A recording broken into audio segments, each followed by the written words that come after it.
കാറ്റ് പെൻറ്ററിന്റെ ഈ Onam Thrissur lions club സിംഫണിയുടെയും നീർമാതളത്തിന്റെയും ഒപ്പം.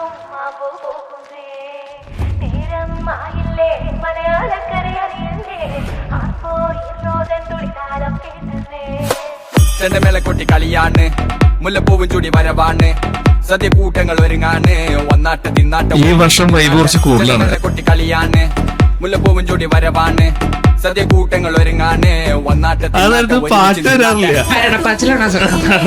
ഈ പുലിക്കളിയാണ് ഓണം എന്ന് പറയുമ്പോ ഇപ്പോഴും ആവേശം വരുന്ന സംഭവം. കുമ്മാട്ടിക്ക് അഴിഞ്ഞു പോയിട്ട് ആളെ തിരിച്ചറിഞ്ഞിട്ട് ഓടിയും സ്നേഹം, സന്തോഷം എല്ലാം ഉണ്ട്.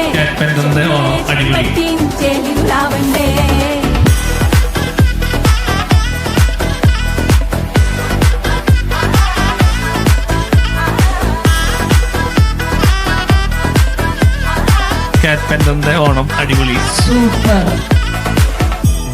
ഓണം, ഓണസദ്യ അതാണല്ലോ മെയിൻ അല്ലേ? അപ്പൊ ഓണസദ്യയിലെ ഏറ്റവും ഇഷ്ടപ്പെട്ട വിഭവം എന്താണ്? അത് നിങ്ങളുടെ ബിസിനസ് ആയിട്ട് എങ്ങനെ നിങ്ങൾക്ക് റിലേറ്റ് ചെയ്യാൻ പറ്റും? ഫോർ എക്സാമ്പിൾ, ഞാൻ എക്സാമ്പിൾ പറയാം. ഇപ്പോ എന്റെ ബിസിനസ് പായസം പോലെയാണ്, ഭയങ്കര സ്വീറ്റ് ആണ്, എല്ലാവർക്കും ഇഷ്ടമാണ്, പരാതിക്കാരായില്ല.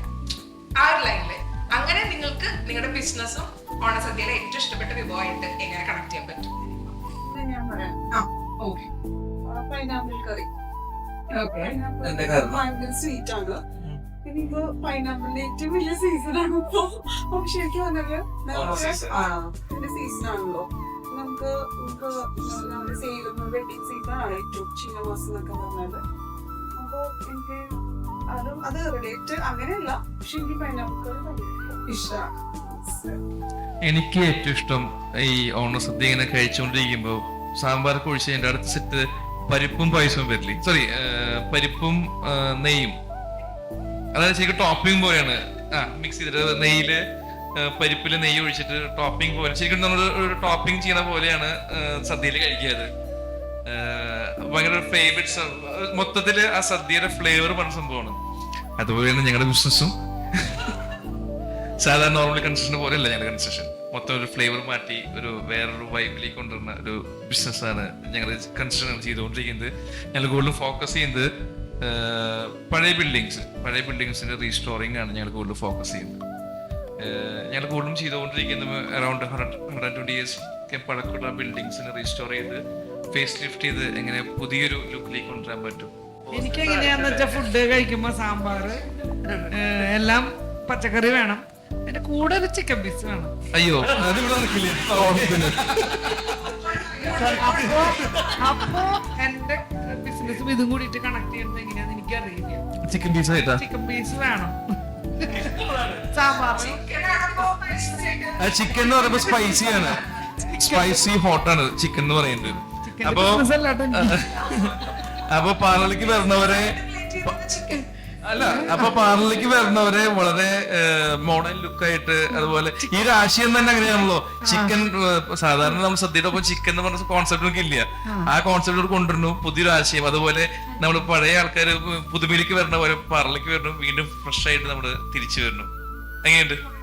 അപ്പൊ 250 എനിക്ക്. ഗീത ചേച്ചി പറഞ്ഞത് വളരെ കറക്റ്റ് ആട്ടോ. ഗീത ചേച്ചി കുറെ വർഷങ്ങൾക്ക് മുന്നേ ലയൺസിന്റെ, ഗീത ചേച്ചി ഹസ്ബൻഡും കൂടെ ലയൺസിന്റെ ഒരു ഓണാഘോഷം നടത്തിയിരുന്നു. അന്ന് ചിക്കൻ ഉണ്ടായിരുന്നു. കറക്റ്റ് ആണ്, ചിക്കൻ ഉണ്ടായിരുന്നു. പക്ഷേ 20 ചിക്കൻ ഇല്ല. അന്നൊരു സദ്യയുടെ കൂടെ ചിക്കൻ വിളമ്പിയിരുന്നു. അപ്പൊ ചിക്കൻ ഇല്ലാത്ത ഒരു ഓണം ഗീത ചേച്ചിക്കില്ല. ജോസ്, അപ്പൊ ഈ പ്രാവശ്യം ചിക്കൻ ഉണ്ടോന്നാണ് ചോദിക്കണേ. ഇന്ന് ചിക്കൻ ഉണ്ടോന്ന്? ഇന്ന് ചിക്കൻ ഇല്ല. ചില്ലി ചിക്കൻ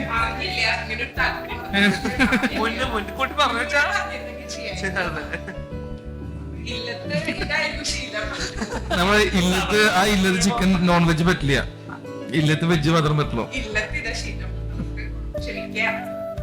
ഞാൻ ബിസിനസ്സായിട്ട് റിലേറ്റ് ചെയ്തിട്ട് അവിയൽ പറയട്ടെ. ബിസിനസ്സായിട്ട് റിലേറ്റ് ചെയ്തതും ഏറ്റവും ഇഷ്ടപ്പെട്ടതും അവിയൽ തന്നെയാണ്. എനിക്ക് വെജ് സദ്യ ആണല്ലോ. അപ്പോൾ ഞങ്ങളുടെ ബിസിനസ്സായിട്ട് റിലേറ്റ് ചെയ്യുമ്പോൾ എല്ലാ വെജിറ്റബിൾസും അവിയലിലുള്ള പോലെ എല്ലാ ഗോൾഡ് ഏത് വേണോ അതെല്ലാം ഞങ്ങളുടെ ബിസിനസ്സിലുണ്ട്. അപ്പോൾ എനിക്ക് ഇഷ്ടം അവിയലാണ്. അടിപൊളി.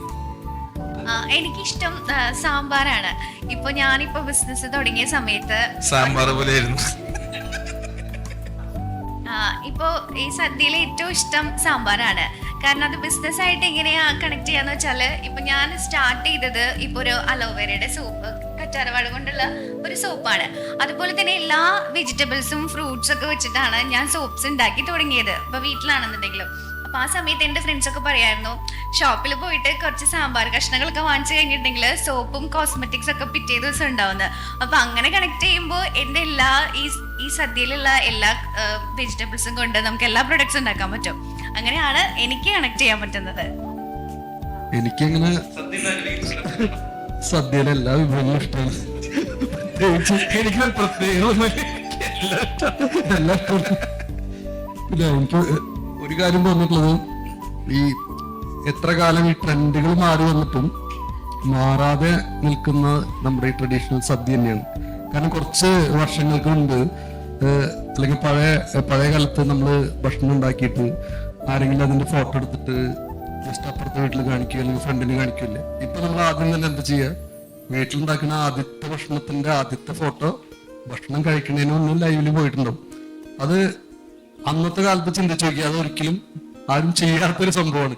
ഇപ്പോഴത്തെ ട്രെൻഡ് വരെ, അപ്പൊ ട്രെൻഡുകൾ മാറി വരുന്നു. എന്നിരുന്നാലും മാറാത്ത ഒരു സംഭവം എന്ന് പറയുന്നത് ഈ ഓണസദ്യ പോലുള്ള കാര്യങ്ങളാണ്. അപ്പൊ അത് എനിക്കതിനെ പ്രത്യേകിച്ച് ഒരു വിഭവത്തോട്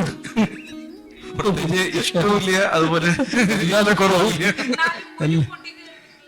ഒരു പൊടിക്ക് സത്യം പറഞ്ഞാൽ പറഞ്ഞു, അതുകൊണ്ട് പിന്നെ ഞാൻ പറയാത്ത, എനിക്ക് പൈനാപ്പിളാണ്, മധുരത്തോടാണ് കൂടുതൽ ഇഷ്ടം, പിന്നെ പായസം.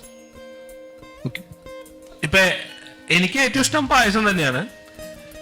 പായസം എന്റെ ബിസിനസ്സായിട്ട് റിലേറ്റ് ചെയ്യാൻ ശരിയാ പറ്റും. കാരണം ഏറ്റവും അവസാനം പായസമാണ് കഴിക്കുക. വാൾപേപ്പറും നിങ്ങൾ ഇന്റീരിയർ ഒക്കെ ചെയ്ത് ഏറ്റവും ഫൈനൽ സ്റ്റേജില് ഒരു പൊടിക്കും കൂടി ഗംഭീരാക്കണമെങ്കിൽ വാൾപേപ്പർ ചെയ്ത് കഴിഞ്ഞാൽ അതിന്റെ ആംബിയൻസ് ഡെഫിനറ്റ്ലി മാറും. ലൈക്ക് പായസം നമ്മൾ കുടിച്ച് ഹാപ്പി ആവുന്ന പോലെ വാൾപേപ്പർ ഒട്ടിച്ചിട്ടും ആൾക്കാർക്ക് ഹാപ്പി. പായസത്തിന്റെ രുചി കൂടുന്നതും സദ്യയുടെ രുചി കൂടി എന്ന് പറയില്ലേ. നമ്മുടെ എന്തോ പറഞ്ഞു, അത് മൈക്കിൽ പറയാൻ പറയും. അതല്ല, അപ്പുറത്ത് എന്തോ പറഞ്ഞല്ലോ. ഏറ്റവും ലാസ്റ്റ് നമ്മള് ഫുൾ നമ്മുടെ എല്ലാ പണിയും കഴിഞ്ഞിട്ട് നമ്മൾ ഒരു വാൾപേപ്പർ കൂടി സെറ്റ് ചെയ്ത് കഴിയുമ്പോൾ ഭയങ്കര ചേഞ്ച് ആണ്, ഒരു ആംബിയൻസ് മാറും. അതാണ് ഞാൻ ഉദ്ദേശിച്ചത്.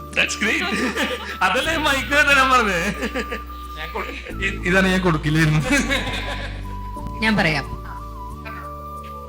ഞാൻ ശിവ നിർത്തിയെടുത്തുനിന്നാണ് ഞാൻ തുടങ്ങുക. ശിവയ്ക്ക് പായസമാണ് ഇഷ്ടമെങ്കിൽ എനിക്ക് ഇഞ്ചിക്കറിയാണ് ഇഷ്ടം. അത് ബിസിനസ്സുമായി ഞാൻ കണക്ട് ചെയ്യുമ്പം നമ്മളെല്ലാം കഴിച്ചു കഴിഞ്ഞ് ആ സദ്യയുടെ മർമ്മപ്രധാനമായ കാര്യം എന്ന് പറയുന്നത് ലാസ്റ്റ് നമ്മൾ തൊട്ട് നാവിൽ വെക്കുന്ന ഇഞ്ചിക്കറിയാണ്. ഞാൻ എൻ്റെ ലിനൻ സിംഫണി എന്ന് പറയുന്ന ബിസിനസ്സുമായി കണക്ട് ചെയ്യുമ്പം നമുക്ക് അത് ബാലൻസ് ചെയ്യണമെങ്കിൽ ഡ്രസ്സ് വളരെ ഇമ്പോർട്ടൻ്റ് ആണ്. നമ്മൾ എത്ര നന്നായി മേക്കപ്പ് ചെയ്താലും ആട പാതി താൻ പാതി എന്നാ പറയുന്നത്. അപ്പൊ സദ്യയുടെ വിഭവമായി കണക്ട് ചെയ്യുമ്പം എനിക്ക് എന്റെ ബിസിനസ്സിനെ, ലിനൻ സിംഫണി എന്ന് പറയുന്ന ബിസിനസ്സിനെ ഇഞ്ചിക്കറിയുമായി കണക്ട് ചെയ്യാനാണ് ഇഷ്ടം. Thank you. ഞാൻ ആദ്യമായിട്ട് കേൾക്കാം. ആട പാതി താൻ പാതി. ഒരാള് ഭംഗി വരണമെങ്കിൽ ഡ്രസ്സാണ് കൂടുതല്. കറക്റ്റാ. അല്ല, ആളുടെ ഡ്രസ്സിന്റെ കാര്യം പറഞ്ഞേ. നമുക്ക് ഓണസദ്യയിൽ ചോറാണല്ലോ മെയിൻ. ചോറും എനിക്കിഷ്ടമാണ്. ബിസിനസ്സായിട്ട് ബന്ധപ്പെടുത്താന്ന് പറഞ്ഞാൽ നമുക്ക് ഫേർണിച്ചർ ഇല്ലാണ്ട് ഒരു വീടും ഒരു ഭംഗിയും ഉണ്ടാവില്ല. ഫേർണിച്ചറാണ് അപ്പൊ മെയിൻ. അപ്പൊ ചോറും എനിക്കിഷ്ടമാണ്. മനസ്സിലായില്ലേ? കാരണം ചോറില്ല, സദ്യ ഇല്ല, ഫർണിച്ചറിൽ ഈ വീടില്ല, ഏതാ മൂട്. അല്ല, ഏറ്റവും വെറൈറ്റി ദിലു എന്ത് പറയുന്നു എന്നാ അറിയേണ്ടത്. IT എങ്ങനെയാണ് സദ്യയിൽ കണക്ട് ചെയ്തിരിക്കണോന്ന് അറിയണ്ടേ? IT അങ്ങനെ ഡയറക്ട്ലി സദ്യയായിട്ട് കണക്ട് ചെയ്തിട്ടില്ല. എങ്കിൽ കൂടെ ഞാൻ പറയാം, ഇപ്പോ ശിവാസ് പറഞ്ഞെടുത്ത സ്ഥലത്ത് നമ്മള് പായസമാണ് ഏറ്റവും ഇഷ്ടം എന്ന് പറഞ്ഞു. ആ പായസത്തിന്റെ കൂടെ ഒരു പപ്പടം കൂടി ഉണ്ടെങ്കിൽ അത് വേറൊരു മൂടാണ്. അപ്പോ ഏതൊരു ബിസിനസ് ആയാലും പ്രോപ്പറായിട്ട് മാർക്കറ്റിംഗ് ചെയ്തില്ല എന്നുണ്ടെങ്കിൽ ഒരു ബിസിനസ്സിനും ഗ്രോത്ത് ഇല്ല. അപ്പോ എനിക്ക് അതാണ് ഇഷ്ടം. ഞാനപ്പോ അതാണ് കണക്ട് ചെയ്യുന്നത്. പായസവും പപ്പടവും അത് നമ്മുടെ ലാസ്റ്റ് എന്ന് പറഞ്ഞാൽ ഏറ്റവും അവസാനം കഴിക്കുന്ന ഒരു സാധനം. അത് ഞാൻ എന്റെ ഡിജിറ്റൽ മാർക്കറ്റിംഗ് സർവീസ് ആയിട്ട് ഞാനത് കണക്ട് ചെയ്യുന്നു. സൂപ്പർ. ഇതിലിപ്പോ ഇരിക്കുന്ന എല്ലാവരും ഓൺട്രപ്രണേഴ്സ് ആണ്, ബിസിനസ് ഉണ്ട്, നിങ്ങൾക്ക് സ്റ്റാഫ്സ്, ഒരു സ്റ്റാഫെങ്കിലും തീർച്ചയായിട്ടും ഉണ്ടായിരിക്കും അല്ലെ? നിങ്ങളിപ്പോ വീട്ടിലെ സെലിബ്രേഷൻ പറഞ്ഞു അല്ലെങ്കിൽ അങ്ങനത്തെ കാര്യമല്ല പറഞ്ഞു. നിങ്ങൾ ഓഫീസിലെ ആരും പറഞ്ഞിട്ടില്ല. അപ്പൊ നിങ്ങൾ ഓഫീസിൽ എങ്ങനെയാണ് ഓണായിട്ട് സെലിബ്രേറ്റ് ചെയ്യാം? അല്ലെങ്കിൽ ഇപ്പൊ കാറ്ററിനെ വെച്ച് പറയാൻ വെച്ച് കഴിഞ്ഞാൽ ഞങ്ങൾ തന്നെ ഹാമ്പേഴ്സ് സെറ്റ് ചെയ്യും, ക്ലയൻസിന് കൊടുക്കും. ഞങ്ങൾ എല്ലാ ആൾക്കാർക്കും ഞങ്ങൾ തന്നെ കൈകൊണ്ട് ഹാമ്പേഴ്സ് സെറ്റ് ചെയ്ത് അങ്ങനെ കൊടുക്കും. അപ്പൊ ഓണം എന്ന് പറയുമ്പോൾ ഞങ്ങൾക്ക് ലൈക്ക് ഓഫീസിലാണ് മെയിൻ, പിന്നെ സെലിബ്രേഷൻസ്. അപ്പൊ നിങ്ങളൊക്കെ എന്താണ് ചെയ്യാറ് ഓണായിട്ട് ഓഫീസിൽ? ഞാൻ എന്റെ ഓഫീസിൽ ഓണം സെലിബ്രേറ്റ് ചെയ്യുന്നത് എന്റെ എല്ലാ സ്റ്റാഫിനും ഞാനൊരു ഡ്രസ്സ് വാങ്ങി കൊടുക്കും. ഞങ്ങൾ ഒരുമിച്ച് ഏതെങ്കിലും ഒരു ഹോട്ടലിൽ പോയിട്ട് ഒരു ഓണം സദ്യ കഴിക്കും. അതോടുകൂടെ എന്റെ ഓണം കഴിക്കും. ഇപ്പൊ നമ്മള് ഈ ഓണം സെലിബ്രേഷൻ ഒക്കെ പറയുമ്പോ നമുക്ക് സ്കൂളിലും കോളേജിലും മാത്രമാണ് നമുക്ക് അങ്ങനെ ചെയ്യാറുള്ളത്. പക്ഷെ ഇപ്പൊ എല്ലാ ഓഫീസുകളിലും എവിടെ എടുത്താലും സ്റ്റാഫുകൾക്കായിരിക്കും കൂടുതൽ ഇൻട്രസ്റ്റ്. കാരണം ഇപ്പോ എല്ലാവർക്കും ഇപ്പൊ ഫാമിലിയില് ഒരുപോലെ ആഘോഷിക്കാൻ പറ്റില്ല. അപ്പൊ നമ്മളൊക്കെ ഇവിടെ ചെയ്യുന്നത് ഇപ്പോ എല്ലാവരും ഇപ്പൊ ഡാൻസ് പ്രാക്ടീസ് സ്റ്റാർട്ട് ചെയ്തു. പിന്നെ ഇപ്പോ പ്രൊഡക്ട്സിനാണെന്നുണ്ടെങ്കിൽ വൗച്ചേഴ്സ് കൊടുക്കുന്നുണ്ട്, ഗിഫ്റ്റുകൾ കൊടുക്കുന്നുണ്ട്. അപ്പൊ ഇന്നലെ ഇപ്പോ പ്രൊഡക്ട് ഷൂട്ട് ആയിരുന്നു. കുറേ മോഡൽസ് ആയിട്ട് എല്ലാ കുട്ടികളും നന്നായിട്ട് ഒരുങ്ങിയൊക്കെ നിന്ന് അതൊക്കെ നന്നായിട്ട് എൻജോയ് ചെയ്യുന്ന ഒരു കാര്യമാണ്. ഇപ്പൊ സെലിബ്രേഷൻസ് ഇനി ഓരോന്നോരോന്നായിട്ട് സ്റ്റാർട്ട് ചെയ്യും. എല്ലാവർക്കും സെയിം ആണ്, പക്ഷെ അതല്ലാതെ ആർക്കെങ്കിലും ഡിഫറെന്റ് ആയിട്ട് നിങ്ങൾ ആരെങ്കിലും ഓഫീസിൽ ചെയ്യുന്നുണ്ടോ ഓണത്തിന്? ഞാൻ പറഞ്ഞ ഞങ്ങൾ ഹാൻഡ് മെയ്ഡ് ഹാമ്പേഴ്സ് സെറ്റ് ചെയ്യുന്നുണ്ട്, അല്ലെങ്കിൽ അതുപോലെ എന്തെങ്കിലും ലൈക്ക് ഇപ്പൊ ചാരിറ്റി ആയാലും ഇത്. ഇപ്പൊ ഞങ്ങള് കഴിഞ്ഞ പ്രാവശ്യം ഓണം സെലിബ്രേഷൻ കഴിഞ്ഞിട്ട് കാറ്ററിംഗ് നമ്മള് സാധുക്കൾക്ക് ഭക്ഷണം നമ്മള് കൊണ്ടുകൊടുത്തിരുന്നു. ലൈക്ക് അതുപോലെ നിങ്ങൾ ആരെങ്കിലും എന്തെങ്കിലും വെറൈറ്റി ചെയ്തിട്ടുണ്ടെങ്കിലോ പറയാം, അതല്ലെങ്കിൽ ഈ ഒരു മിനിറ്റ് നമുക്ക് ആലോചിക്കാനോ. എന്തെങ്കിലും ഡിഫറെന്റ് ആയിട്ട് നിങ്ങൾ ആരെങ്കിലും ഡിഫറെന്റ് ആയിട്ട് പറഞ്ഞാൽ കമ്പനികളില് സാധാരണ ഇങ്ങനെയുള്ള നമ്മൾ എൻജോയ്മെന്റ് സദ്യ ഗിഫ്റ്റുകളെ കൊടുക്കാറുള്ളൂ. പക്ഷെ ഡിഫറെന്റ് ആയിട്ട് ചെയ്യാറുള്ളത് അത് പറയുകയാണെങ്കിൽ ഈ ഒരു അത് പറയാം. കാരണം ഈ രണ്ട് ടീമുകൾ ഇരിക്കുന്നത് ഒന്ന് നീർമാതളം ക്ലബിന്റെ ആളുകളാണ്, രണ്ട് പുതിയ ക്ലബായിരുന്നു സിംഫണിയിലാണ്. Symphony is a new club. പക്ഷെ ഒരു 5-8 വർഷമായിട്ട് തൃശ്ശൂരിലെ തന്നെ വളരെ നല്ല രീതിയിൽ ലേഡീസ് വിങ് മാത്രമായിട്ട് വളരെ നല്ല രീതിയിൽ ഫേമസ് ആയിട്ട് നടക്കുന്ന ഒരു ക്ലബ്ബാണ് നീർമാതളം. പക്ഷെ അവരെ സംബന്ധിച്ച് പറയുകയാണെങ്കിൽ ഞാൻ പല ഇവന്റുകളിലും ഈ ഓണത്തിന് സദ്യ കൊടുക്കുക, അങ്ങനെ ചാരിറ്റികൾ ചെയ്യുക, അത് ബേസിക്കലി കമ്പനികളെ വിട്ടിട്ട് ഇങ്ങനെയുള്ള ക്ലബ്ബുകളാണ് കൂടുതൽ ചെയ്യാറുള്ളത്. അങ്ങനെ ഒരുപാട് ചെയ്തിട്ടുണ്ട്. അത് ശരിക്കും അവര് തന്നെ പറയുന്നതായിരിക്കും നല്ലത്. ക്ലബ്ബ് എന്തെങ്കിലും ചെയ്യാറുണ്ടെന്ന് ഞാൻ ഓർക്കുന്നു. നിർമ്മാതമ ക്ലബ്ബ് കണ്ടമാനം ഓണവുമായി കണക്ട് ചെയ്തിട്ട് നമ്മൾ നിരവധി പ്രൊജക്ടുകൾ ചെയ്തിട്ടുണ്ട്. അത് എടുത്തു പറയേണ്ടതാണ്, നമ്മൾ നീർമാതളം എന്നുള്ള പേരിൽ തന്നെ നമ്മൾ ക്യാൻസർ പേഷ്യൻസ് ആയിട്ടുള്ള സ്ത്രീകൾക്ക് വേണ്ടിയിട്ട് ഒരു വലിയൊരു പ്രൊജക്റ്റാണ് ചെയ്തത്. ഓൾ ഓവർ കേരളയിൽ നിന്നുമുള്ള ക്യാൻസർ രോഗം ബാധിച്ച സ്ത്രീകൾക്ക് നമ്മൾ ചെയ്തിട്ടുണ്ട്. അതുപോലെ തന്നെ പ്രളയം, കോവിഡ് ടൈമിലൊക്കെ വലിയ പ്രവർത്തനങ്ങൾ നമ്മളെ കൊണ്ട് ചെയ്യാവുന്നത് പോലെ ഗംഭീരമായ പ്രവർത്തനങ്ങൾ ചെയ്തിട്ടുണ്ട്. ശരിക്കും പറഞ്ഞു കഴിഞ്ഞാൽ നമുക്കൊരു ലീഡർഷിപ്പ്, ഗീതി ചേച്ചിയുടെ ഒരു മെന്ററിങ് ഉള്ളത് കൊണ്ടാണ് നമുക്ക് ഇതെല്ലാം ചെയ്യാനായിട്ട് സാധിക്കുന്നത്. അപ്പൊ നല്ല ലീഡേഴ്സ് ഉണ്ടെങ്കിൽ ഏതൊരു അസോസിയേഷനും നന്നാകും. കാർപ്പന്റർ ആണെങ്കിലും ജോസ് എന്ന് പറയുന്ന ഒരു മെന്റർ അല്ലെങ്കിൽ ഒരു ലീഡറിന്റെ അണ്ടറിലാണല്ലോ ഇത് ഡെവലപ്പ് ചെയ്യുന്നത്. അപ്പൊ നമ്മൾ ഇപ്പൊ സ്റ്റാഫ് ആണെങ്കിലും ഒരു ബിസിനസ്, ഒരു ഓണ്ടർപ്രണർഷിപ്പ് എന്ന് നമ്മൾ പറയുമ്പോൾ എല്ലാ ഓണ്ടർപ്രണേഴ്സും ബെസ്റ്റ് ലീഡേഴ്സ് ആയിരിക്കും. അങ്ങനെയാണെങ്കിലേ നമുക്കതൊരു വലിയ സക്സസിലേക്ക് കൊണ്ടുവരാൻ പറ്റുള്ളൂ. അപ്പൊ ഓണം എന്ന് പറയുമ്പോഴത്തേക്കും സമേഷ് പറഞ്ഞെടുത്തുനിന്നും ചാരിറ്റി പ്രവർത്തനങ്ങളിലേക്ക് വരുമ്പോൾ ഗീതി ചേച്ചി, നിർമ്മാതളം ക്ലബ്ബ്, പുതിയ സിംഫണി, കാർപ്പന്റർ എല്ലാം കണക്റ്റഡ് ആണ്. ഓണം എന്ന് പറയുമ്പോൾ നമുക്ക് ആഘോഷങ്ങളാണ്. നമ്മളുടെ സമൂഹത്തിൽ നമ്മൾ നോക്കിയാൽ നമ്മൾ ഇത്രയും നേരത്തെ ഡിസ്കഷനിൽ നമ്മള് കുറച്ച് പേര് പറഞ്ഞു ചെറുപ്പത്തിൽ ഓണം നല്ലതായിരുന്നു എന്ന് പറഞ്ഞു. കുറച്ചു പേർക്ക് കുറച്ചുകൂടെ മെച്ചുവേർഡ് ആയിട്ടുള്ള ഓണമാണ്. അപ്പൊ ഈ ഓണം നന്നാകണമെങ്കിൽ നമുക്ക് പണം ആവശ്യമാണ്. അപ്പൊ നമ്മുടെ സമൂഹത്തിലേക്ക് നമ്മൾ നോക്കിയാൽ ആഘോഷങ്ങൾക്ക് ബൗണ്ടറി കൽപ്പിച്ച കുറേയധികം ആളുകളുണ്ട്. എന്ന് വെച്ചാൽ രോഗം കൊണ്ടൊക്കെ വല്ലാണ്ട് ബുദ്ധിമുട്ടുന്ന ആളുകള്. തൃശ്ശൂർ ലയൺസ് ക്ലബ് ഓഫ് നീർമാതളവും തൃശ്ശൂർ ലയൺസ് ക്ലബ് ഓഫ് സിംഫണിയും ഒരുമിച്ച് ഇന്നു മുതൽ നിരവധി ചാരിറ്റി പ്രവർത്തനങ്ങൾക്ക് തുടക്കം കുറിക്കുകയാണ്. അതിന്റെ ഏറ്റവും ഇമ്പോർട്ടന്റ് ആയിട്ടുള്ള ഒരു പ്രൊജക്റ്റ് ആണ് ഡയാലിസിസ് സപ്പോർട്ട് എന്ന് പറയുന്നത്. നമുക്കറിയാം, കിഡ്നി സംബന്ധമായ രോഗങ്ങൾ ഒരു കുടുംബത്തിന്റെ മൊത്തം തന്നെ സാമ്പത്തിക പ്രതിസന്ധിയിലാക്കുന്നതാണ്. അപ്പോൾ ഈ രണ്ട് ക്ലബ്ബുകളും കൂടെ ഒരുമിച്ച് നടത്തുന്ന ചാരിറ്റി പ്രവർത്തനങ്ങളുടെ ഔപചാരികമായ ഉദ്ഘാടനമാണ് ഇപ്പൊ നടക്കുന്നത്. 100 ഡയാലിസിസുകളാണ് നമ്മൾ ആദ്യം പ്രാരംഭ ദിശയിൽ പ്രാബല്യത്തിൽ വരുത്താമെന്ന് ശ്രമിച്ചിരിക്കുന്നത്. അതില് 50 ഡയാലിസിസുകൾ ഉള്ള ഫണ്ട് സ്പോൺസർ ചെയ്യുന്നത് കിക്കോയുടെ വൈസ് ചെയർമാൻ ജോഷി ജോസഫാണ്. ഏറ്റവും സ്നേഹത്തോടുകൂടെ സാറിനെ ക്ഷണിക്കുന്നു.